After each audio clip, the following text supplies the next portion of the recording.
राष्ट्रपिता महात्मा गांधी के जीवन से जुड़ा हुआ एक प्रसंग हमें ये शिक्षा देता है कि अगर सच लिखा है या सच बोला है तो उसके कारण जो भी सज़ा मिले उसे भुगतना चाहिए। महात्मा गांधी के जीवन से जुड़ा ब्रिटिश काल का एक मामला है। उन्होंने यंग इंडिया में 3 लेख लिखे।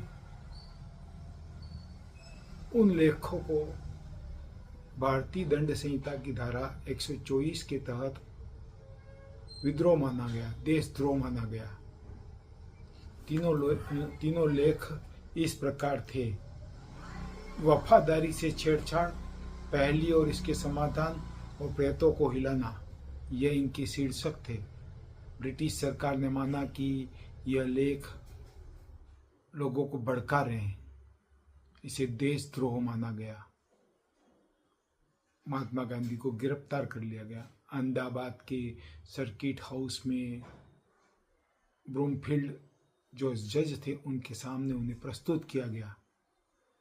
महात्मा गांधी ने स्वीकार किया कि मैंने लेख लिखे। इस पर उन्होंने आगे जाकर के कहा कि किसी के मन में एक व्यक्ति या व्यवस्था के खिलाफ असंतोष है तो उसे विरोध करने की आज़ादी होनी चाहिए, लेकिन इस धारा 124 के तहत असंतोष जताना ही अपराध है। मैं यहाँ मुझे दी जाने वाली बड़ी से बड़ी सज़ा के लिए तैयार हूँ। जज CN ब्रूमफील्ड ने 6 साल की सज़ा सुनाई, लेकिन उन्होंने कहा कि उच्च अदालत अगर इस सज़ा को माफ़ कर दे तो मुझे बहुत प्रसन्नता होगी। महात्मा गांधी ने इस मुकदमे में अपनी तरफ से कोई वकील नहीं रखा और न ही इस मुकदमे के बचाव में अपने लिए कोई ऐसा बयान दिया जिससे लगे कि उन्हें अपने लेख लिखने पर अफसोस है। उन्होंने सहर्ष सज़ा स्वीकार करी।